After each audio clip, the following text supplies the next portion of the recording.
వాళ్ళని కనీసం పట్టుకోండి. జరిగింది ఇన్సిడెంట్ నాకు తెలుస్తా ఉంది. నేను ఫోన్ చేస్తా ఉన్నాను. మా ఇంటి దగ్గర సీసీ కెమెరాలు ఉన్నాయి. సీసీ కెమెరాల దగ్గర నుంచి వచ్చిన ఫుటేజ్ నా ఫోన్లో కూడా లోడ్ అవుతా ఉంది. మీకు కూడా పంపిస్తా ఉన్నాను, కావాలంటే చూసుకోండి, చెయ్యండి. ఎస్ఐలు అక్కడే ఉన్నారు. ఎస్ఐ సమక్షంలోనే ఇవన్నీ జరుగుతూ ఉంది అని అంటే అప్పటికి కూడా పట్టుకునే దానికి కూడా కనీసం అదనపు ఫోర్స్ రాదు. చివరికి చంపినోళ్ళు ఊరు దర్జాగా విడిచిపెట్టి వెళ్ళే పరిస్థితి. చంపేసి ఎస్ఐ సమక్షంలో, కానిస్టేబుల్ సమక్షంలో, ఇద్దరు కానిస్టేబుల్ సమక్షంలో చంపేసి ఊరు కూడా విడిచిపెట్టి వెళ్ళిపోతా ఉన్నారు. చంపేసిన వాళ్ళను కనీసం పట్టుకునే నాతుడు లేడు. పోలీసులు పట్టుకునే దానికి కూడా కనీసం పోలీసులు రాల. ఇన్సిడెంట్ జరిగిన తర్వాత 12:59కి ఫోన్ చేశాడు నారపరెడ్డి ఎస్పీకి. మళ్ళీ రాత్రి 1:08 మళ్ళీ ఫోన్ చేశాడు నారపరెడ్డి ఎస్పీకి. మళ్ళీ 1:08 ఫోన్ చేసి తాము ఎస్పీ ఆఫీస్కు వస్తున్నామంటూ నారపరెడ్డి నేరుగా జిల్లా ఎస్పీకి ఫోన్ చేశాడు. అయినా పట్టించుకునే పరిస్థితి లేదు. చంపిన వాళ్ళను వెళ్ళిపోయేట్టుగా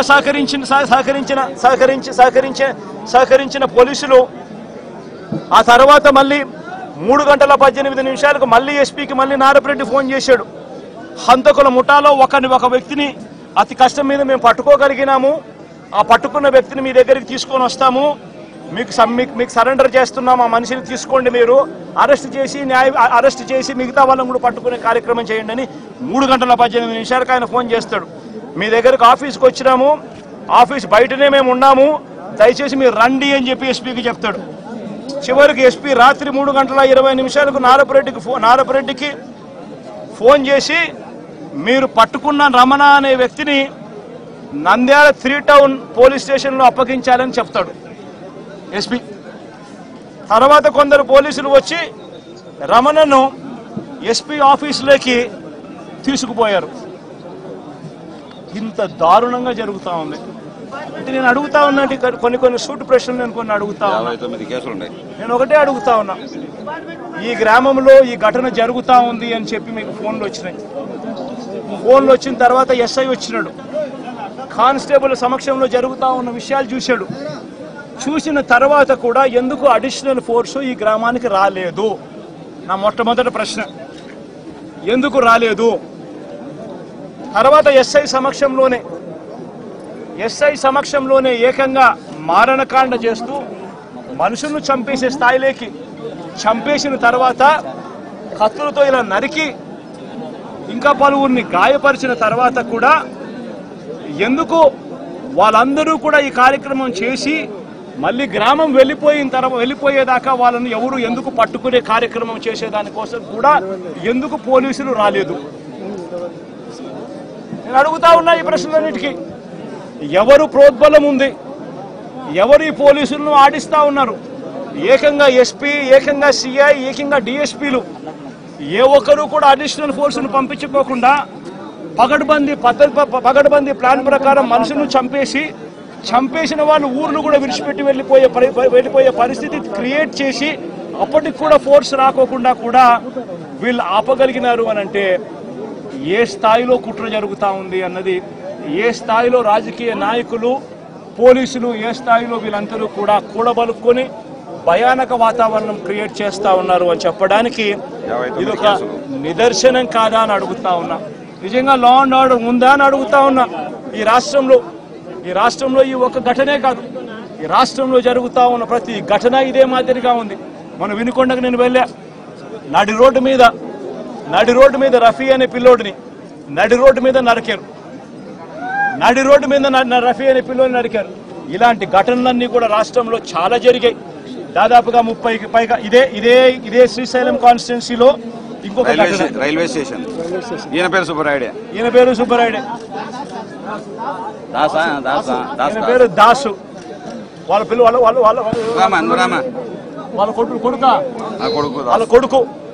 కొడుకు నా దగ్గరికి వచ్చి, అన్న మా ఇదే కాన్స్టిట్యున్సీ నాది, మా నాన్న దాసు, మా నాన్నను కూడా జూన్ 26వ తారీఖున పట్టపగలు 12 గంటలకు ఇదే మాదిరిగానే చంపారని చెప్పి దాసున ఇదే కాన్స్టిట్యున్సీ మాదిరిగా ఫోటోలు చూపిస్తా ఉన్నాడు. ఎస్ఐ కూడా చెప్పాడు. ఇక్కడ ఆశ్చర్యం ఏమిటంటే ఇన్సిడెంట్ జరగనిస్తారు, చంపేస్తారు, భయానక వాతావరణం క్రియేట్ చేస్తారు. ఆ తర్వాత తప్పనిసరి పరిస్థితిలో కేసు పెట్టాల్సిన పరిస్థితి వచ్చినప్పుడు ఆ కేసును ఆ చిన్న చిన్న ముద్దాయిల దగ్గర, చిన్న చిన్న మనుషుల దగ్గరనే ఆ కేసు ఆపేస్తా ఉన్నారు. ఆ కేసును అక్కడ ఆపితే ఇటువంటి ఘటనలు ఆగిపోతాయా? చేపించిన వాళ్ళు ఎవరు, చేయించిన వాళ్ళు ఎవరు? ఆ ఎమ్మెల్యేల పేర్లు ఎందుకు రావడం లేదు కేసుల్లోకి? ఎందుకు వాళ్ళను కూడా ముద్దాయిలుగా ఎందుకు చేర్చడం లేదు? ఎప్పుడైతే వాళ్ళను కూడా చేర్చడం మొదలు పెడతామో, ఎప్పుడైతే చేసిన తప్పుకు, ఎందుకు ఇదే ఘటన సుబ్బరాయుడిని చంపినారు. నేను అడుగుతా ఉన్నా, సుబ్బరాయుడిని చంపిన వాళ్ళు అదే శ్రీనివాస్ రెడ్డి, అదే శ్రీనివాస్ అనే వ్యక్తి, వీళ్ళు వాళ్ళ కాల్ రికార్డ్స్ చూస్తే వాళ్ళు బుడ్డా రాజశేఖర రెడ్డికి ఫోన్ చేసిండరా? వాళ్ళు ఆ తర్వాత చేసిన వాళ్ళకు ఫోన్ చేసిండరా? ఆ కాల్ రికార్డ్స్ చూస్తే సరిపోదా? తెలీదా? వాళ్ళు మర్డర్ జరగకముందు, మర్డర్ జరిగిన తర్వాత ఎవరికి ఫోన్ చేశారని చెప్పి వాళ్ళని చూసుకొని అది తీసుకొని వచ్చి వాళ్ళ మొక్కలు పెట్టలేరా? ఎందుకు పెట్టలేకపోతా ఉన్నారు? ఎందుకు ఆ కేసును వాళ్ళ దాకా పోనీకోకుండా ఆపుతున్నారు? ఇదే విషయం వినుకొండలో కూడా జరిగింది. ఇదే విషయం ప్రతి చోట కూడా ఇదే మాదిరిగానే జరుగుతూ ఉంది. రాష్ట్రంలో పూర్తిగా లా అండ్ ఆర్డర్ క్షీణించిపోయిన పరిస్థితి. నేను ఒకటే చెప్తా ఉన్నా, ఈ జరిగిన ఈ ఘటన ఖచ్చితంగా హైకోర్టులో గట్టిగా దీనికి సంబంధించి హైకోర్టు అవసరమైతే సుప్రీంకోర్టు దాకా కూడా తీసుకొని పోయే కార్యక్రమం చేస్తాం. ఈ గ్రామంలో వీళ్ళందరికీ రక్షణ ఏజెంట్లుగా కూర్చున్న వీళ్ళందరికీ కూడా రక్షణ లేదు అని భయపడే పరిస్థితి నుంచి రక్షణ ఖచ్చితంగా పోలీసులు కల్పించాలి అని చెప్పి కోర్టుల ద్వారా ఉత్తర్వులు తీసుకొని వచ్చి ఖచ్చితంగా ఈ గ్రామంలో పికెట్ ఏర్పాటు అయ్యేట్టుగా ఖచ్చితంగా చేసి ఖచ్చితంగా వీళ్ళని కాపాడుకునే కార్యక్రమం ఖచ్చితంగా జరగాలి. అప్పుడే డెమోక్రసీ అన్నది రాష్ట్రంలో బతికే ఉంది అన్నది కొద్దో గొప్ప కనీసం ఎవరికైనా కూడా అర్థమయ్యే పరిస్థితి అన్న కనీసం ఉంటుంది. ఇదొకటే కాకుండా హత్య చేసిన వాళ్ళను మాత్రమే కాదు, హత్య చేయించిన వాళ్ళను కూడా ఖచ్చితంగా కేసులు పెట్టాలి. ఖచ్చితంగా వాళ్ళను కూడా ముద్దాయిలుగా చేరుస్తూ ఖచ్చితంగా వాళ్ళను కూడా జైల్లో పెట్టించే కార్యక్రమం జరగాలి. ఇది ఖచ్చితంగా డిమాండ్ చేస్తూ ఉన్నాం. ఈ మాదిరిగా ఇది ఖచ్చితంగా ఇవన్నీ చేస్తేనే రాష్ట్రంలో ఈ అరాచకాలు ఆగిపోతాయి. లేదనేటట్టుగా అయితే ఇదే ఎమ్మెల్యే, స్థానిక ఎమ్మెల్యే ఇదే బుడ్డా రాజశేఖర రెడ్డి, తాను ఆ వీడియో క్లిప్పింగ్ ఇదే తాను ఆత్మకూరులో విజయోత్సవ సభ అని చెప్పి మీటింగ్ పెట్టి ఇదే బుడ్డా రాజశేఖర రెడ్డి అనే వ్యక్తి, ఇదే స్థానిక ఎమ్మెల్యే మాట్లాడిన మాటలు ఒకసారి ప్రతి మీడియా ఛానల్కు నేను చెప్తా ఉన్నా, ఆ టెలికాస్ట్ చేయండి. మీ వీడియో ఛానల్, మీ టీవీ ఛానళ్లలో, మీ యూట్యూబ్ ఛానళ్లలో ఖచ్చితంగా ఇది టెలికాస్ట్ కూడా చేయండి. ఆత్మకూరులో విజయోత్సవ సభ పెట్టి ఒక ఎమ్మెల్యే మాట్లాడిన మాటలు, ఇదే స్థానిక ఎమ్మెల్యే మాట్లాడిన మాటలు, తాను మాట్లాడుతూ తాను అన్న మాటలు తెలుగుదేశం కాదు సార్, ఇది మోసం దేశం. పచ్చపిల్లలు ఇచ్చి అందరిని చంపమని పంపించాలి.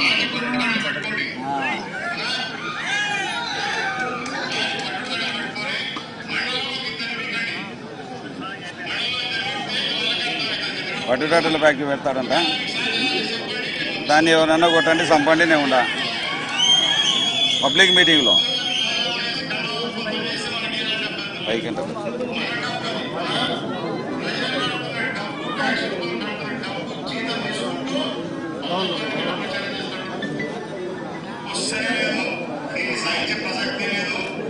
మండలానికి ఇద్దరిని చంపాలంటారు. మండలానికి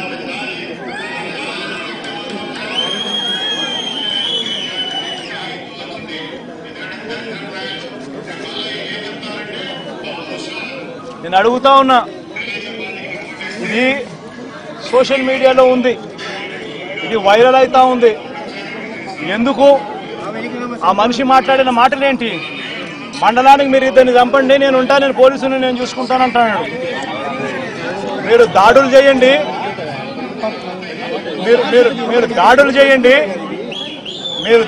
చేయండి, మీరు చంపండి, పోలీసులు నేను చూసుకుంటాను, కేసులు నేను చూసుకుంటాను అని చెప్తా ఉన్నాడు. విజయోత్సవ సభ పెట్టి మండలానికి ఇద్దరినన్నా కానీ కనీసము చంపండి అని చెప్తా ఉన్నాడు. నేను అడుగుతా ఉన్నా, ఇంత దారుణంగా స్థానిక ఎమ్మెల్యేలు మీటింగులు పెట్టి చంపమని చెప్తా ఉంటే పోలీసులు ఎందుకు కేసు పెట్టడం లేదని అడుగుతా ఉన్నా.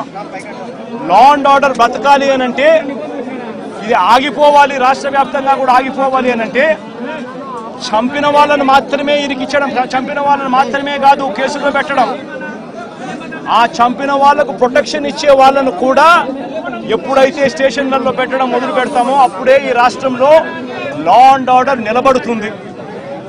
నేను ప్రతి ఒక్కరికి కూడా విజ్ఞప్తి చేస్తా ఉన్నా, ఈ రాష్ట్రంలో పూర్తిగా లా అండ్ ఆర్డర్ చేతులు దాటిపోయే పరిస్థితి రాకమునిపే మేలుకోండి అని చెప్తా ఉన్నా. ఎడ్యుకేట్ చేయాల్సిన అవసరం ఉంది, అవేర్నెస్ క్రియేట్ చేయాల్సిన అవసరం ఉంది, దీనిని ఆపాల్సిన అవసరం ఉంది అన్నది ప్రతి ఒక్కరూ కూడా గుర్తించమని కోరుతా ఉన్నా. ఖచ్చితంగా జరుగుతా ఉన్న ఈ అన్యాయాన్ని అందరం కలిసికట్టుగా పోరాటం చేద్దాము అని చెప్పి అడుగుతా ఉన్నా. ప్రతి మీడియా ఛానల్కు నేను కోరుతా ఉన్నా, ఇవన్నీ ప్లే చేయండి. కేవలం వాళ్ళని మాత్రం, చంపిన వాళ్ళని మాత్రమే ఆపాకండి, చంపించిన వాళ్ళను కూడా తీసుకొని రావాలి. ఈ చంపించిన వాళ్లకు సపోర్ట్ చేస్తా ఉన్న ఈ నారా లోకేష్ అనే వ్యక్తి, ఈ చంద్రబాబు నాయుడు అనే వ్యక్తిని కూడా ముద్దాయిలుగా చేరిస్తే తప్ప నుంచి ఈ రాష్ట్రంలో లా అండ్ ఆర్డర్ బతకదు అని కూడా ఈ సందర్భంగా తెలియజేస్తా ఉన్నా. సార్ ఇప్పుడు 59 కేసులు ఉన్నాయన్న. ఢిల్లీలో ధర్నా చేసిన తర్వాత కూడా